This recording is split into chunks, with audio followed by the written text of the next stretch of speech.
주께 가까이 날 이끄소서. 간절히 주님만을 원합니다. 채워주소서. 주의 사랑을 들려온 찬양 드릴 수 있도록 목마른 나의 영혼 주를 부르니 나의 맘 만져 주소서. 주님만을 원합니다. 더 원합니다. 나의 맘 만져 주소. 주께 가까이 날 이끄소서. 간절히 주님만을 원합니다.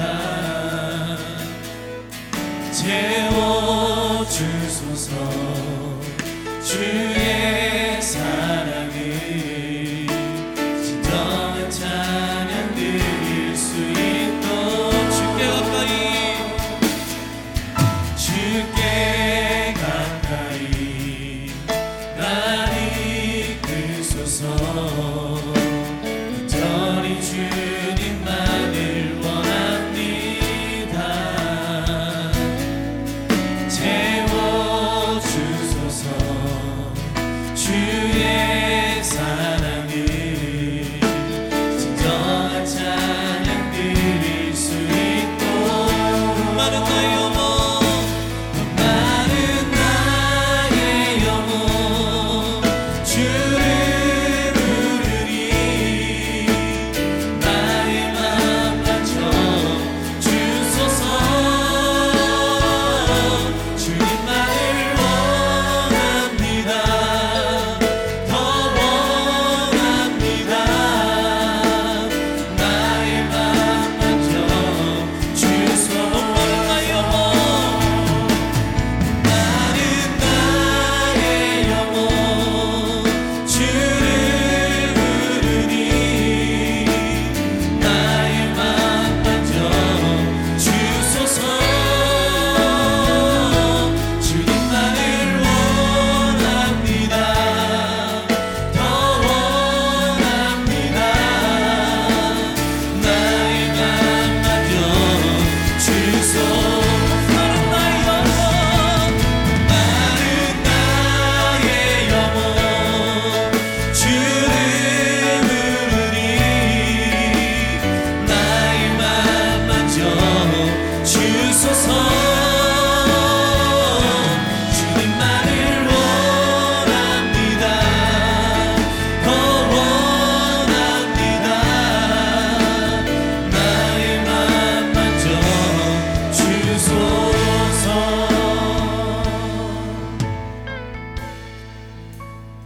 어떠한 주의 일이든 주님에 대한 목마름이 없이는, 주님에 대한 열정과 의지 없이는 우리가 이 땅에서 감당할 수 있는 사역은 없을 거라 믿습니다. 여러분들에게 늘 성령의 능력을, 하나님의 도우심에 갈망하면서 살아가시는 승리하는 우리 성도님들 되시길 간절히 축원합니다. 이 시간 한번 박수 치시면서 전능하신 하나님 찬양의 영광 돌리겠습니다.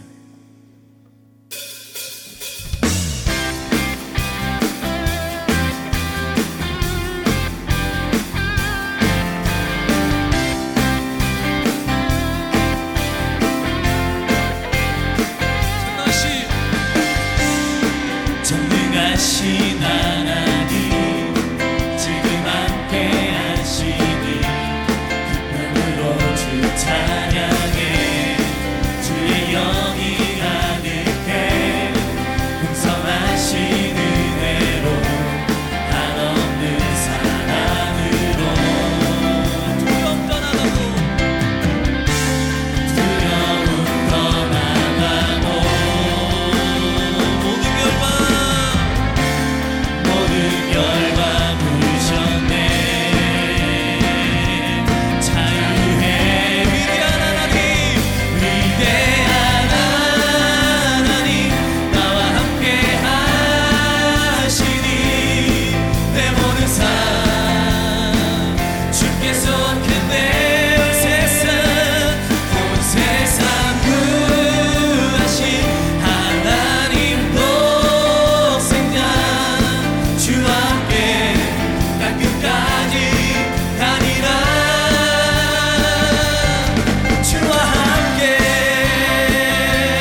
오직 주의 보혈의 능력을 믿는 자들만이 승리하게 될 줄 믿습니다. 네. 죄에서 자유를 얻게 함은 보혈의 능력, 주의 보혈, 지엄을 이기는 승리 내리 참 놀라운 능력이로다. 주의 보혈 능력이 또다. 주의 피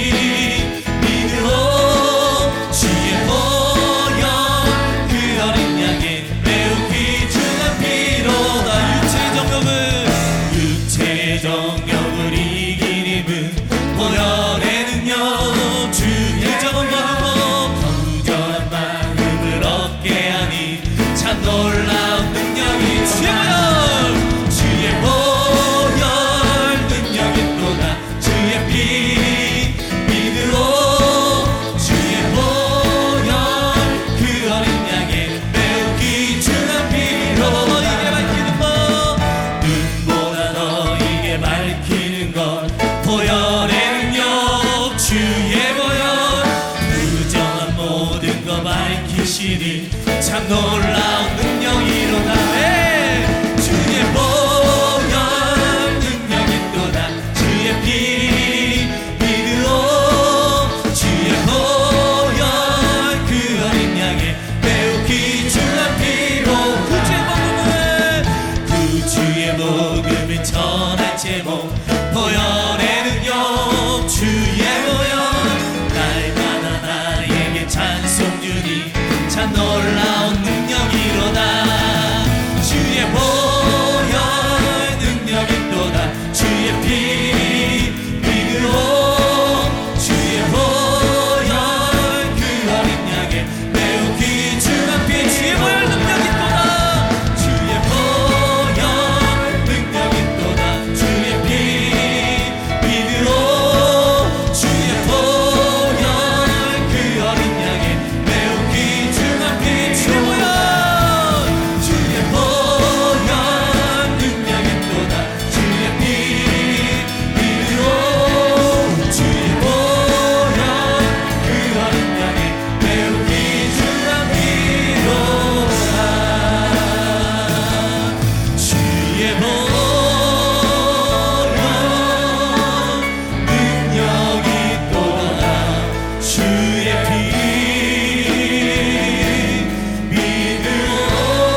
예배 가운데 하나님 큰 은혜가 임하게 해달라고 주여 한번 지금 간절히 부르짖겠습니다. 주여.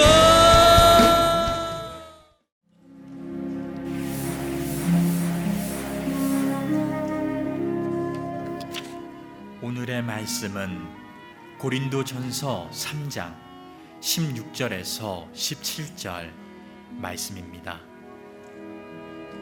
너희는 너희가 하나님의 성전인 것과 하나님의 성령이 너희 안에 계시는 것을 알지 못하느냐?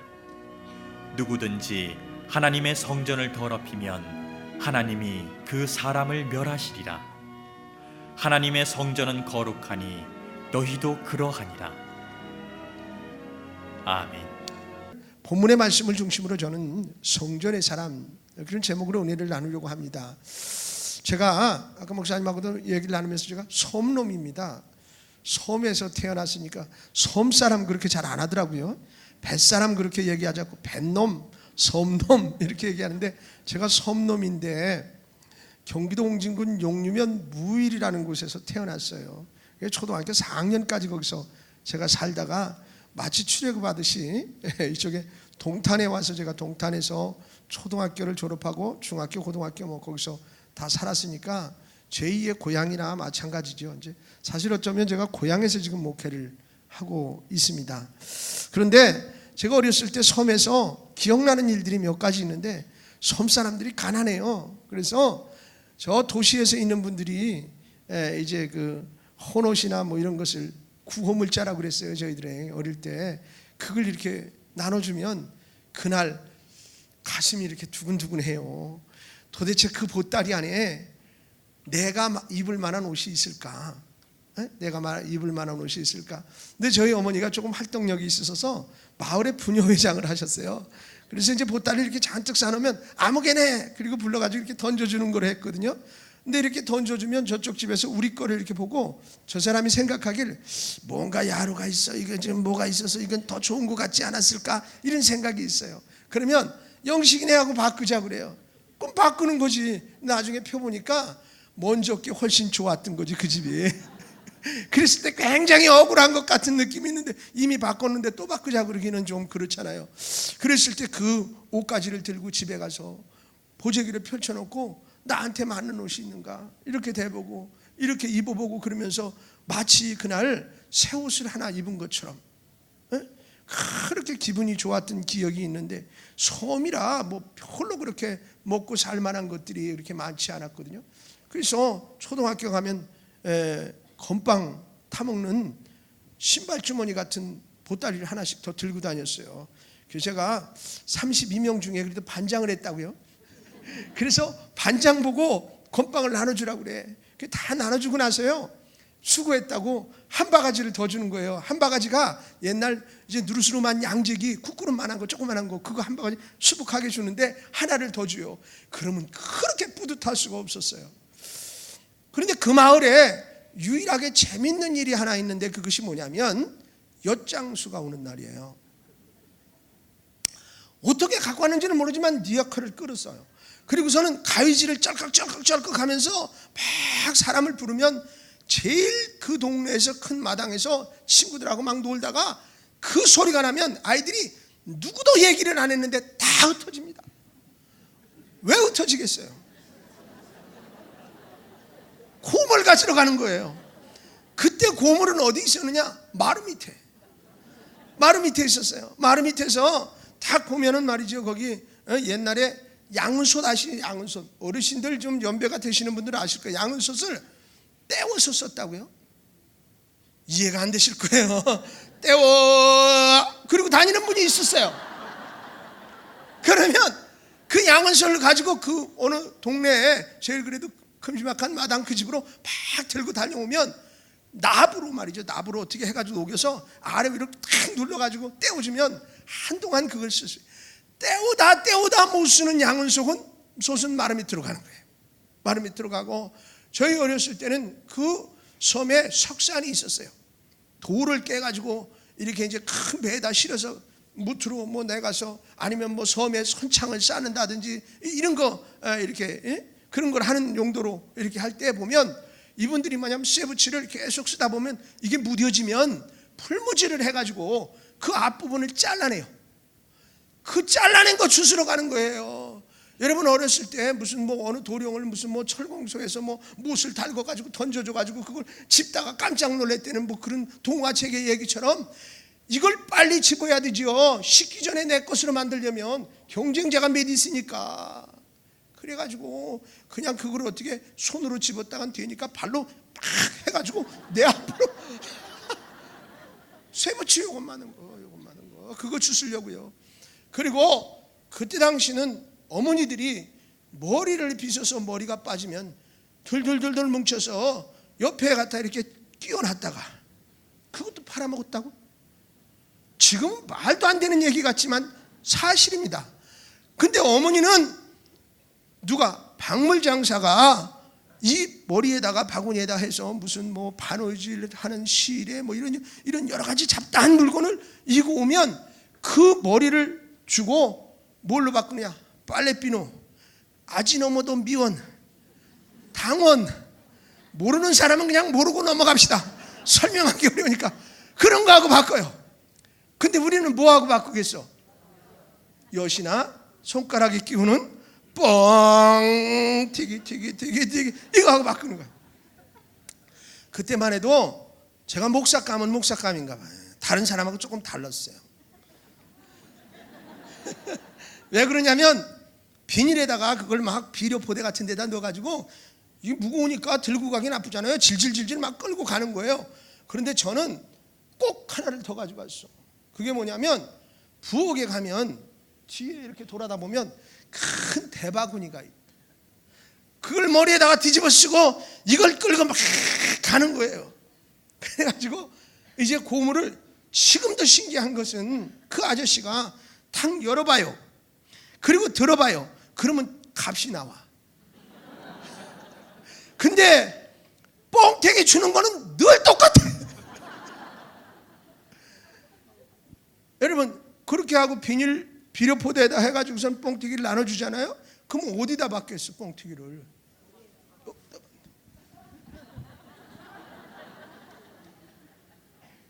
애들이 여기다 받는 거예요. 옷자락을 이렇게 빼가지고선 여기다 이렇게 받치고 뒤를 좀 제끼고 말이죠. 이렇게 앞을 배를 쭉 제치고 이렇게 하고 있으면 그 아저씨가 비닐봉지에 뻥튀기가 한가득 들었는데 두 손으로 확 펴줘서 거기다 확 넣어주면 어린아이의 앞자락이 얼마나 크겠어. 수북해. 그러면 만족스러운 미소를 탁 치고 그냥 하면서 손가락에 찔러서 이렇게 하면서 그냥 먹으면서 가. 그때 왜 그렇게 코는 흘렸는지 헷갈리나. 이러면서 그냥 그냥 막. 근데 거기 영식이는 뒤에서 섰다가 이렇게 다 똑같아. 근데 어떻게?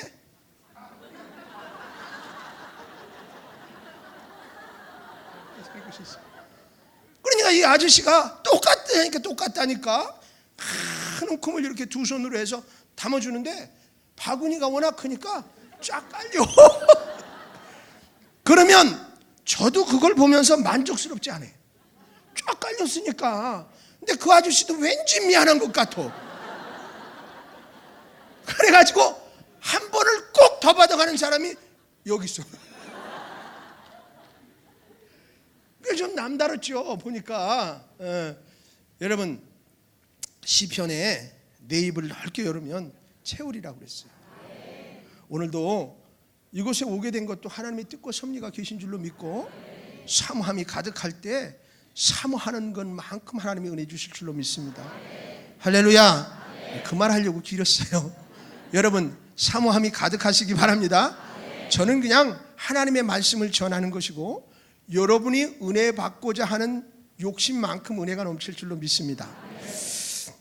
성전의 사람이라 이런 제목을 붙였는데 오늘 고린도전서 3장 16절 17절 보니까 너희가 성전이라 그렇게 말씀하셨어요. 이것에 대해서는 설명을 안 드려도 되겠죠.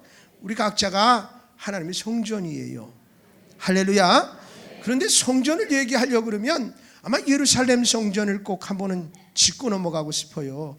예루살렘 성전은 여러분이 잘 알다시피 다윗이 그 성전을 지으려고 애를 써서 준비했지만 짓지를 못했거든요. 그래서 성전은 아무나 짓는 것 같지 않아요. 저도 교회 딱 한 번밖에 못 지어봤는데 목사님 9번 지셨다니까 9대1이야 그것도.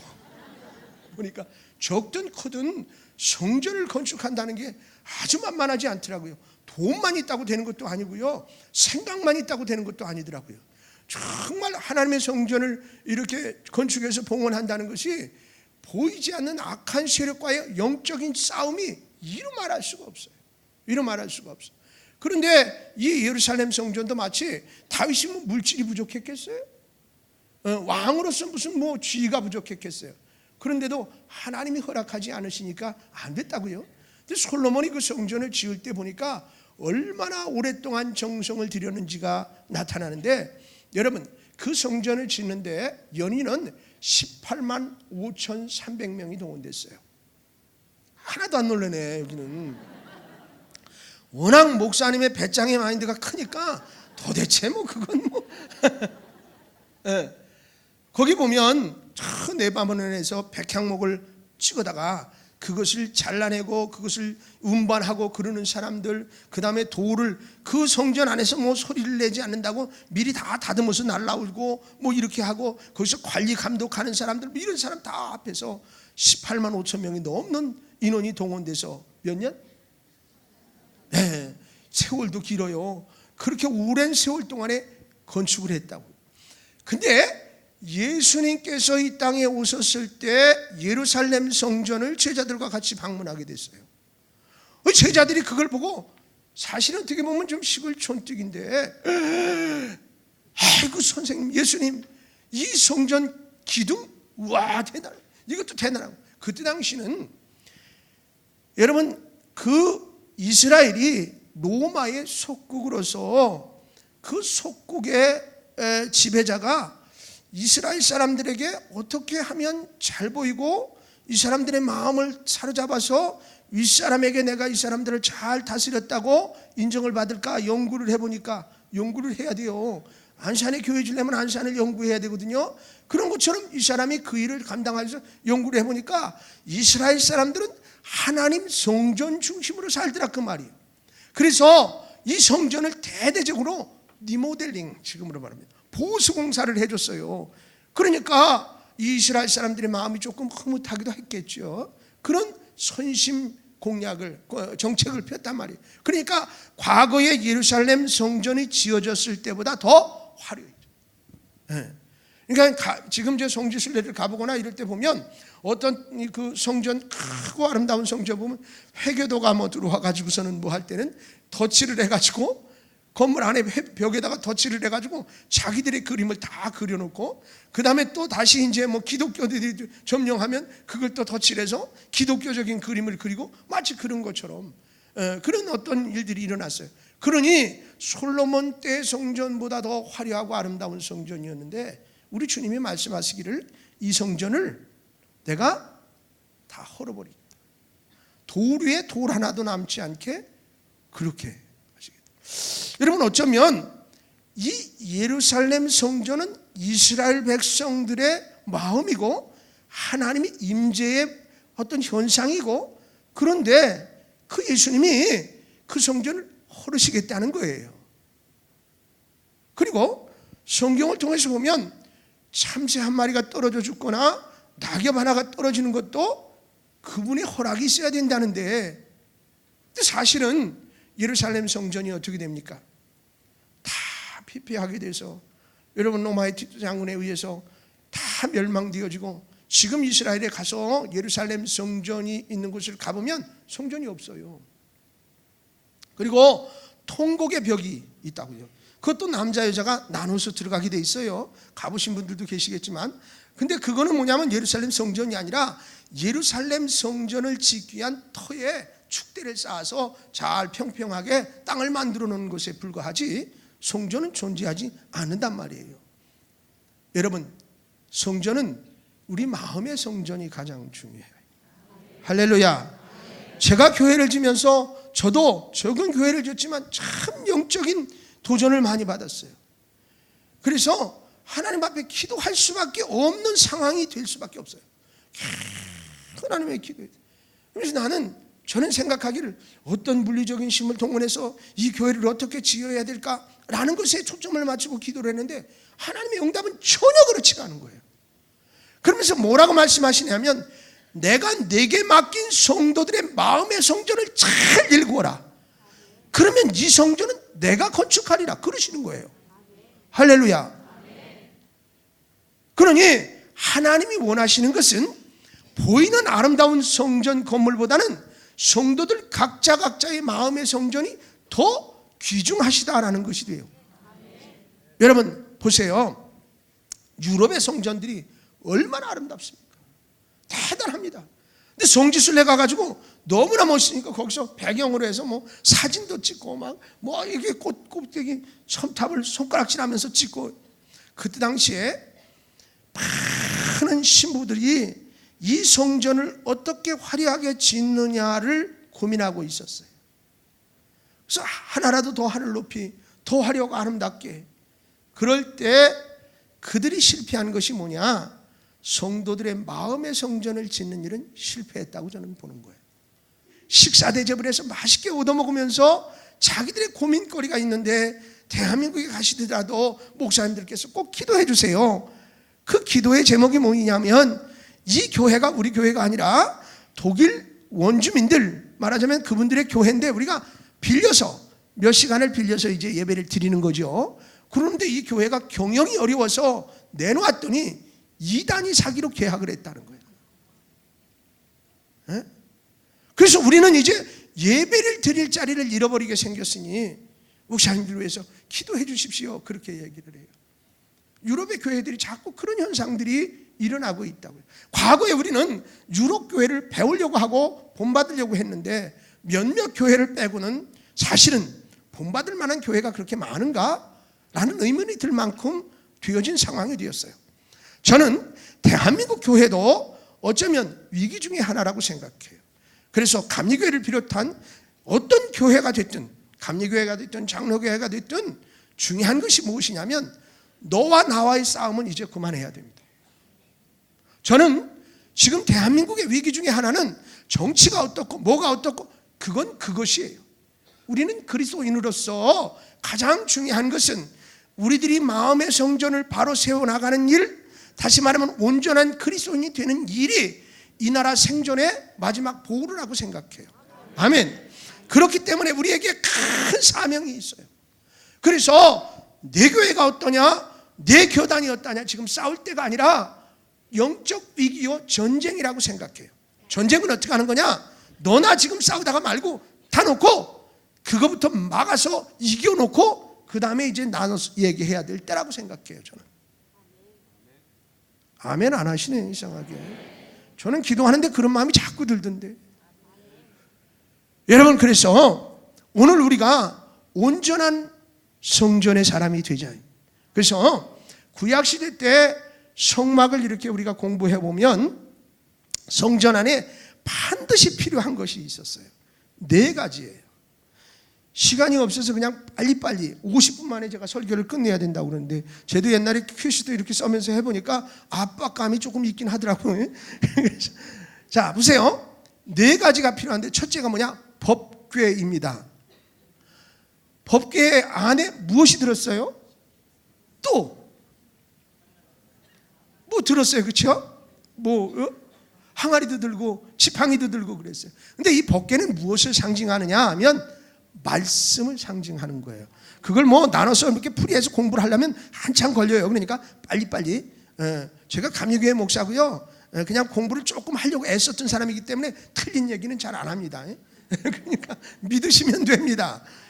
법궤는 하나님의 말씀을 상징하는 것이다. 그러니까 성도인 우리는 성전의 사람으로서 가장 중요한 것이 뭐냐? 말씀으로 채워져 있어야 한다는 거예요. 할렐루야. 예수님께서도 이 땅에 오셔서 사역을 시작하기 전에 시험을 받으실 때 말씀으로 물리치시고 이기신 줄로 믿어요. 지금 대한민국에 뭐 신천지가 됐든 뭐가 됐든 수없이 많은 이단, 여기도 얼마나 많이 왔다 갔겠어. 예? 유명한 꿈의 교회를 안 왔다 갔겠어 이단들이. 근데 제일 중요한 건 뭐냐? 말씀으로 공부하고 말씀으로 무장되어 있어야 한다는 거예요. 할렐루야. 그래서 보면 말씀으로 무장하고 말씀으로 무장되어 있다는 것이 무엇일까? 여러분, 까라마초프의 형제들 무슨 부활 이런 거 쓴 저자가 있어요.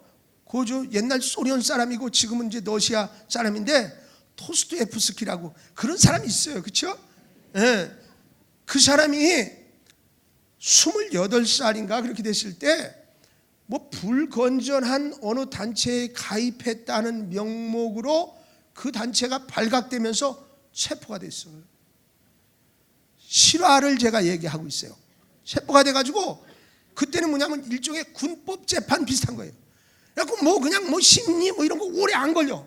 대대대 해가지고서 그냥 땅땅땅 하면 끝나는 실화이 돼.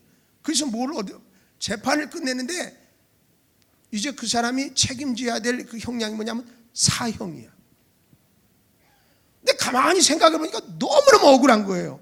그 단체에 가입해가지고 무슨 활동을 제대로 했거나 거기에 그 단체의 어떤 이념이나 그런 것도 제대로 알지도 못하는데 억울하게 그 단체에 가입됐다는 이유만으로 단체 전체에 속해 있는 사람이 사형언도를 받으면서 자기도 사형언도를 받은 거예요. 어느 날 몇 시에 사형을 집행하기 위해서 이제 여기다 다 나무에다 붙들어 매고 사형 집행관이 나타났어요. 그리고서는 어떻게 총을 딱 들고선 있고, 그리고서는 어떻게 여기서 이제 가리고, 그리고서는 이제 앞을 못 보는데 사형 집행관이 묻는 거예요. 마지막 하고 싶은 말이 있으면 하라. 억울하기가 이럴 데 없어. 결혼도 못 해봤어 아직. 그리고 무슨 자기가 무슨 큰 국가를 전복하거나 어떤 반항의식이 가득하거나 이렇게 한 그런 것도 별로 해보지도 못하고 너무 억울해서 이제는 내 인생이 오늘 여기서 끝나는구나 그렇게 생각하니까 억울하면서도 어떻게 말로 표현할 수가 없어서 고개를 이렇게 들어서 멀리 쳐다봤는데 저 언덕 위에 교회가 있어요. 거의 정교회예요. 정교회. 그 십자가가 반짝반짝 빛나는 거였었던가 봐요. 그게 햇빛에 딱 투영돼서 자기 눈에 번쩍하고 이렇게 비치는 거예요. 그때 그는 그리스도인이 아니었어요. 근데 그게 번쩍하고 비치는데 저기서 어떤 사람이 말을 타고 막 달려오면서 사형 집행관에게 뭘 주면서 사형 명령 중지가 떨어졌어요. 그리고서는 이 사람이 시베리아로 유배를 갑니다. 그때 가지고 간 것이 뭐냐? 성경 한 권을 품고 가는 거예요. 가서 그곳에서 누구에게 성경을 배워본 적도 없지만 문학적인 기질이 많아서 그랬는지 열심히 읽다가 우리식으로 말하면 은혜를 몽땅 받았어요. 할렐루야. 그리고 나서 그가 한 말이 이 세상의 모든 사람들이 과학적으로 이 성경을 증명해서 다 가짜라고 말해도 나는 이 하나님의 말씀을 100% 믿습니다. 할렐루야. 하나님의 말씀의 사람은 하나님의 말씀으로 무장된 가운데 이 말씀을 나는 사나 죽으나 100% 믿습니다. 할렐루야.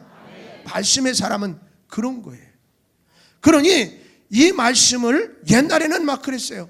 어쩌고 이해가 안 돼 그러면 그냥 무조건 믿어. 믿으면 되는 거야. 지금 젊은 사람들이 그러냐고. 무조건 믿는 게 되는 게 아니라 목사님이 잘 가르쳐 주시니까 그렇잖아요. 여러분 성경 공부도 있고 무슨 이런 여러 가지 프로그램들이 있잖아요. 꿈의 교회 얼마나 더 좋아. 적은 교회들도 열심히 하려고 애쓰는데 그러니까 그런 거 있으면 열심히 말씀도 공부하고 훈련도 받고 해서 그 말씀의 사람이 되어줘야 해요. 할렐루야. 반드시 말씀으로 무장되어지고 채워진, 그래서 말씀을 100% 믿고 신뢰하는 여러분이 되시기를 주의 이름으로 축복합니다. 두 번째로는 그 성전 안에 무엇이 있었느냐면 촛대가 있었어요. 촛대는 성령님을 상징해요. 성령님, 성도는 뭐니 해도 성령 충만이야. 할렐루야. 성령 충만해야 돼요. 그런데 대부분 우리가 이제 공부를 하거나 이렇게 할 때 보면 사도행전을 가르쳐서 성령행전, 전도행전 이렇게 얘기를 하는데 누구도 부인하거나 부정하지를 않아요. 저도 인정해요, 사실은. 그러나 우리는 사도행전에 성령에 일어나는 사건만, 그 다음에 성령에 의해서 일어나는 전도 행위만 가지고 자꾸 성령을 얘기하려고만 그런다고. 이렇게 분리하면 이해가 될까 모르겠어요. 우리가 모든 자격증을 취득할 때 보면 이론 시험에 패싱을 해야 돼. 거꾸로 하는 건 별로 없는 것 같아요, 제가 알고 있기로는. 이론 시험에 패싱을 하면 실기를 볼 때 2번 기회가 주어진다든지 아니면 1번 기회가 준다. 운전면허를 딸 때도 마찬가지잖아요. 이론 시험을 보고 난 다음에 실기 시험을 보지, 이론도 안 보고 실기만 하면 이 사람이요 운전 조금 엉터리 돼요. 법대로 안 하고 자기 멋대로 하면 안 되거든. 이런 시험을 통해서 운전의 매너, 무슨 법을 지키는 법 이런 거 다 배우거든요. 그런 것처럼 성령도 마찬가지예요. 성령의 이론서는 요한복음이에요. 요한복음을 공부하고 사도행전이 얹어져야 된다고 생각하는 사람이에요. 근데 모 교단에서는 방언을 안 하면 성령을 안 받은 거라는 거예요. 어디 성경에 그런 얘기 나옵니까? 어디 나오냐고. 우리 어머니는 평생 사시면서 방언을 못 하셨어요. 근데 저는 우리 어머니의 신앙을 존경한다니까요. 무슨 환경에 별로 흔들리지도 않고 중간에 무슨 일이 있어서 교회에서 권사가 잘린 적이 있어서, 여러분 교회 신앙생활 하다가 권사가 잘리면 저보고 몰랐어요. 저는 권사 잘린지도. 당회 때 제명됐다는 거야. 그래서 내가 당회에 참석해서 뭐 그런 거 자세히 보는 그런 때도 아닌데 고등학교 1학년 때니까 당회 회원도 못 됐죠. 근데 어느 권사님이 저보고 그러면서 언제 교회를 다른 데로 갈 거냐고 물어봐요, 저한테. 그래서 그게 무슨 말이냐고 그랬더니 엄마가 어쩌저쩌 권세에 잘렸다는 거야. 그럼 당연히 다른 데 가야 되지 않냐. 근데 우리 어머니 저한테 얘기를 안 하세요. 그러면서 뭐라고 그러시냐면, 엄마한테 물어봤죠. 뭐 그랬다니까 얘기할 거 없대요. 그러면서 뭐라고 그러셨는 줄 아세요? 우리 어머니를 담임 목사님이 어느 날 불렀다는 거예요. 그런데 가보니까 사모님이, 이거 옛날 아시죠? 이렇게 뭐 불구스름한 상 있잖아요. 거기다 이렇게 딱 밥상을 잘 차렸는데 정말 정성껏 차려놓고 목사님과 사모님, 우리 어머님 셋이 식사를 하면서 담임 목사님이 그렇게 말씀하신 거예요. 권사님을 믿어요. 그러면서 권사님이 많이 기도해 주셔야 되고 저에게 힘이 돼 주셔야 되고, 마치 이제 그러면서 그렇게 하셨다는 거예요. 그러면서 뭐라고 그러시냐면, 이 권사가 제명된 것은 우리 담임 목사님 마음이 아니래. 담임 목사님은 나를 믿는다는 거예요. 그런데 보이지 않게 그런 어떤 흐름 속에서 우리 목사님이 그렇게 치리하지 않으면 이 교회가 오히려 더 어려움이 있을 거니까 그렇게 한 거라는 거예요. 그러면서 나보고 구원 소리도 말리는 거예요. 난 우리 어머니 존경한다니까요. 근데 방언을 못 하셨다니까요. 그래서 우리 어머니가 성령을 못 받았냐니까요. 우리 어머니 아까 우리 담임 목사님하고 말씀 나누면서 성경 고등학교 출신이에요. 지금은 하면 신학교 나오셔서 섬에서 전도사님 어디 육지에 가가지고 파도 쳐서 못 오시면 우리 어머니가 설교하셨어요. 진짜라니까요. 그런데 성령 못 받았냐고요. 성령을 바로 알아야 돼요. 물론 방언을 부정하거나 그러지 않아요. 저도 방언하니까요. 예. 그건 아닌데 여러분 보세요. 한번 성경을 한번 찾아보려고 그래요. 금방 됩니까? 이게 뭐 빨리빨리 방송에서 띄워줄 수도 있나 모르겠네. 여러분 보세요. 요한복음 20장 22절 한번 찾아서 읽었으면 좋겠어요. 그때 제가 물 한 모금 먹으려고 그래요.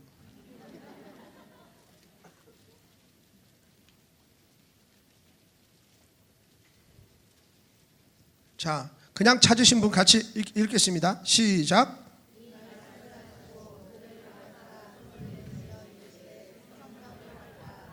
아멘.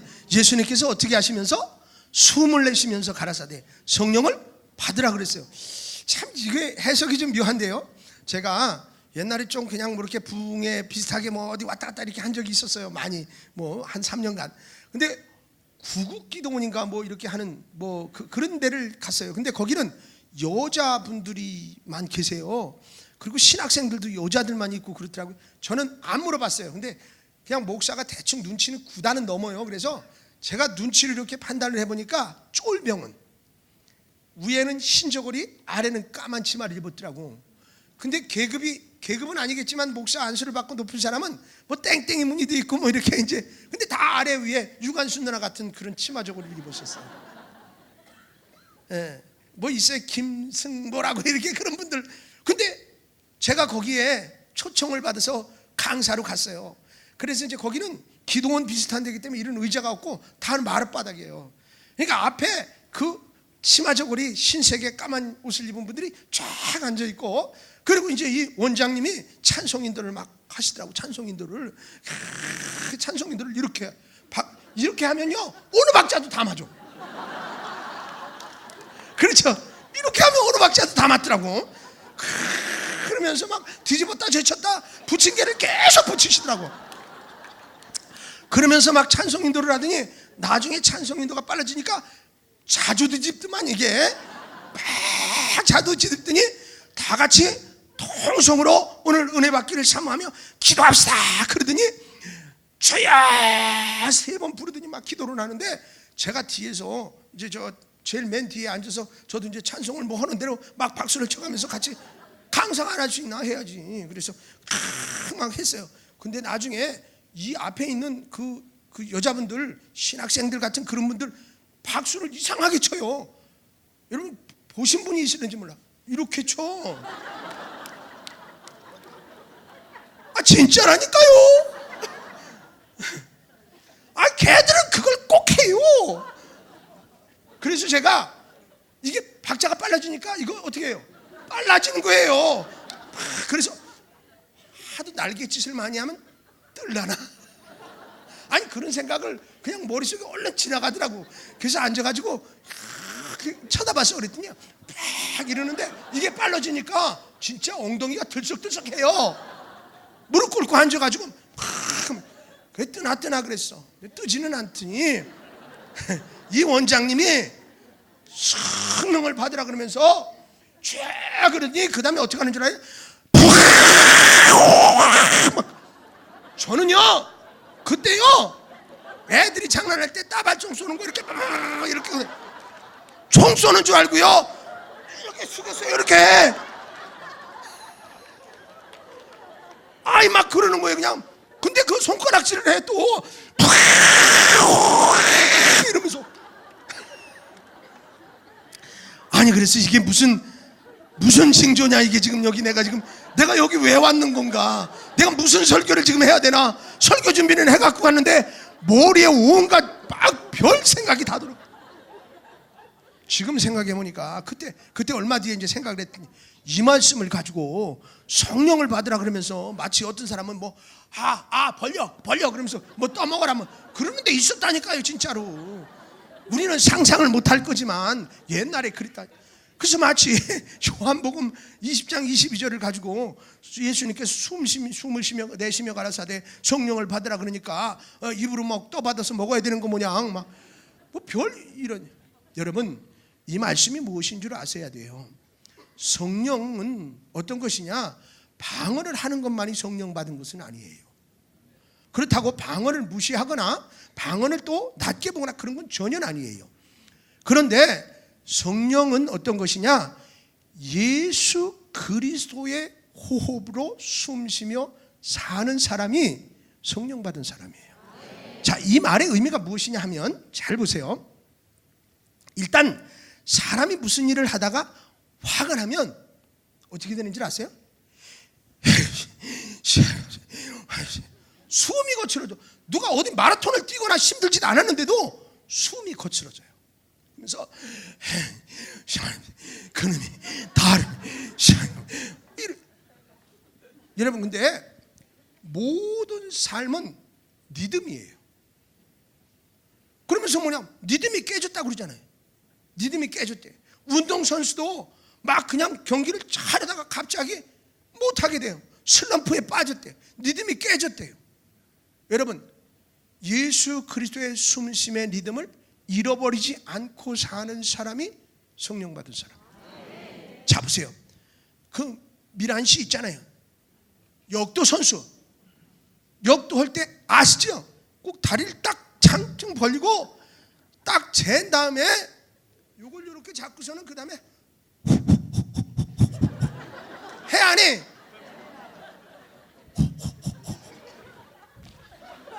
이거 잘해야 돼. 호흡을 조금만 흐트리면 어떻게 돼? 못 들고 뒤로 벌렁 자빠지고 그냥 내가 던지는 거예요. 여러분 정말 수영 선수가 왜 그래 이거? 숨 쉬느라고 그러지. 숨 안 쉬고 끝까지 갈 수 있으면 그냥 받고 간다니까요. 그게 더 빨라요. 근데 이 리듬을 잘 타야지. 호흡할 때 입속에다가 물속에다 넣고 하면 물이 확 들어오는 거예요 이게. 그럼 어떻게 이러는 사이에 0.01초 사이에 1, 2등 판결 나는데 끝난 거라 이건. 호흡이 이렇게 중요해요. 호흡이. 여러분 테니스를 하거나 축구를 하거나 다 리듬이고 호흡이에요. 아무리 운동 잘하는 사람도 이 리듬이 안 맞으면 헛발질도 해요. 그냥 아무 데나 뻥 차기 되고요. 그러니까 이 리듬이 잘 맞아야 되거든요. 성도는 예수 그리스도의 심장의 호흡으로 숨쉬며 사는 거예요. 다시 말하면 예수님이 십자가에 죽으시면서도 그들을 용서하실 수 있는 호흡. 오늘 특별히 예배를 딱 드리러 주일날 하는데 오늘은 되게 바빠. 뭐냐면 몇 시에 11시에 중요한 약속이 있어. 안 가면 큰일 나. 평상시에는 요 앞쯤에서 예배를 드렸는데 그날은 빨리 가야 되니까 저 뒷줄에 앉았어요. 그래가지고 목사님이 이제는 축도하는과 동시에 나갔어요. 마음이 급해서 딱 나가서 보니까 차를 옆에도 뒤에도 누군가는 모르겠는데 세워놨어. 근데 저 사람들이 누구야? 우리 교인이지. 주일날 누가 세워놨겠어? 성령 충만 받은 사람은 환경도 이기고, 아멘. 시험도 이기고. 그것 때문에 흔들흔들하고 넘어지고 쓰러지고 막 제쳐지고 그러는 거 아니에요. 할렐루야. 더 많이 설명을 해야 되는데 제게 주어진 시간이 그래요. 그 다음에 향단이 있어요. 그건 뭐냐? 성도들의 기도라고요. 계시록에도 그렇게 설명되어 있어요. 5장 8절에. 그러니까 여러분 성도는 하나님의 사람은 뭐니 해도 뭐야? 기도하는 사람이라. 할렐루야. 꿈을 가지고 기도하는 교회인 줄로 믿습니다. 꿈을 가지고 기도하는 성도들임을 믿습니다. 그러니까 성도는 뭐니 해도 기도하는 거예요. 오늘 기도하려고 모인 거잖아요. 지금 텔레비전 재밌는 건 뭐 할 텐데. 여러분 그거보다 기도가 더 귀한 걸 아니까 기도하는 거지요. 우리가 지금 아울렛 지나가는데 우리 힘으로 가나요? 우리 힘도 필요해요. 그러나 성령 하나님이 함께 하셔야 돼요. 그건 어떻게? 기도할 때 성령 하나님이 함께 하시죠. 아멘. 기도하지 않고는 그런 유가 나갈 수 없느니라. 할렐루야. 기도해야 돼요. 그러니까 무슨 문제를 덜컥 만나면 아버지 그럼 기도해야 되는데 이 문제를 해결해 줄 사람이 아는 변호사가 없나, 돈 많은 누구가 없나, 그거 계산하고 있다고. 우리가 기도부터 해야 되는데 기도부터 해야 성도인데. 여러분 옛날 얘기 또 하나 할게요. 어떤 집사님이 계셨는데 홀로 신앙생활을 하세요. 그 말은 남편 씨가 안 믿으세요. 남편 씨가. 근데 자기가 할 수 있는 건 애들은 가능해. 강제로 끌어가고 용돈도 안 주고 그러니까 얘들은 말을 들어. 큰애가 초등학교 6학년, 작은애가 4학년, 둘은 교회를 다녀. 근데 남편 씨는 안 다녀. 그런데 그 마을에, 시골 마을에 부흥회가 열렸어요. 그래가지고 첫날 참석을 해가지고서는 은혜를 받는데, 아유, 이 목사님이 맞춤형 목사님이야. 누구를 위해? 나를 위해. 설교를 완전히 맞춤형으로 해. 은혜를 너무너무 많이 받았어. 그러면서 끝날 때쯤 돼서 이 목사님 뭐라고 그러시냐면, 내일은 오늘보다 더 은혜가 있다는 거야. 그러면서 내일 참석을 안 하면 오늘 참석한 게 다 헛것이래. 꼭 부흥 강사님들은 그렇게 얘기를 하세요. 그래서 이제 집회를 그냥 은혜를 받았으니까 발걸음이 어떠냐면, 평상시엔 이렇게 걷던 발걸음이 모든 발을 걷는다니까. 기분이 좋으면 그렇게 된다니까. 옆에 있는 나무가 막 손을 흔들어 준다니까. 얼마나 은혜를 받아. 하늘을 쳐다보니까 달이 날 따라오면서 막 빵긋빵긋 웃어. 그러고 대문을 딱 열고 들어서는 순간, 야! 그분이 오셨네. 남편 씨가. 너 지금 어디 갔다 오는 거야? 정신이 번쩍 나가지고 고개를 한번 흔들면서 갑자기 허리를 베베 꼬면서, 여보! 그랬어요. 오늘 교회에서 잔치가 있어가지고요. 그리고 갔다 온 거예요. 그랬더니, 야, 너 네 목사님하고 연애하나? 이 밤중에 늦게까지 뭔 지에다 리얼을 하고 그러고 그냥 이렇게. 여보 미안해요. 내가 당신한테 다 설명을 하고 뭐 이렇게 했어야 되는데 그냥 갔다. 여보 화푸노요. 아이고 미안해요. 막 그러니까 어떻게 그래서 뭐라 그러냐면, 너 한 번만 더 그러면 알지? 다리 몽댕이를 분질러 버릴 줄 알아. 알았어? 알았다니까요. 그러고서는 그 이튿날 낮에는 남편이 직장 갔으니까 자유부인이잖아요. 가방을 어깨에다 들러매고 막 그냥 엉덩이를 흔들어가면서 신나가지고 갔어. 그리고서는 낮 예배 때도 은혜를 몽땅 받았는데, 그 목사님이 또 이제 설명을 하시기를, 알지요? 오늘 저녁에 안 하면 다 끝나는 거. 에? 지금까지 들은 거 아무 소용없어요. 오늘 꼭 저녁에 와서 들어야 된다는 거예요. 그래서 오는데 은혜는 받았는데 근심이야. 그래가지고 집에 와서 저녁 때가 다 돼가는데, 옛날에는 어떻게 하냐면 어서와 그러면서 종을 쳤어요. 그 종소리가 가슴이 막 벌렁벌렁하면서 이 옷을 막 당기는 것 같아. 30분 전에 종 치거든요. 그래서 반찬을 막 챙기고 막 이렇게 해가지고, 여러분 옛날 저 양은 이렇게 동그란 상에다가 다 밥을 막 챙겨가지고 우산 같은 거 착 펴가지고, 알죠? 탁 뒤집어서 씌워놨어요.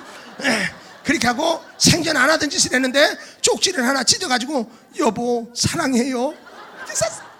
그리고 내가 오늘 교회에 무슨 뭐 잔치가 있는데 꼭 오라고 그래서 가야 되니까 이거 말이죠, 맛있게 잡수시고, 그리고서는 그냥 건강하세요. 그리고선 사랑하는 아내가, 그리고 하트를 2개나 뿅뿅 날렸어.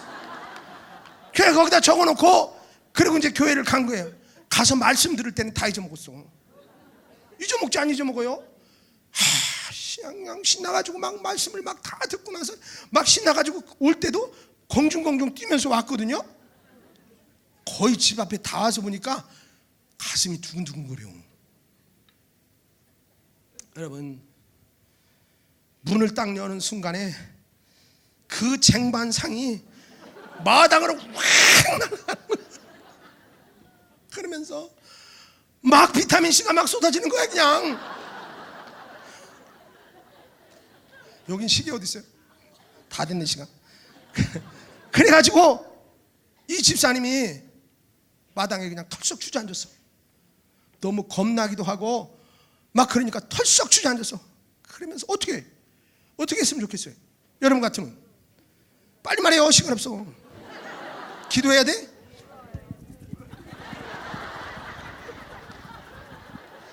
얼마나 비볐는지 손에서 닭똥 냄새가 막 나는 거야.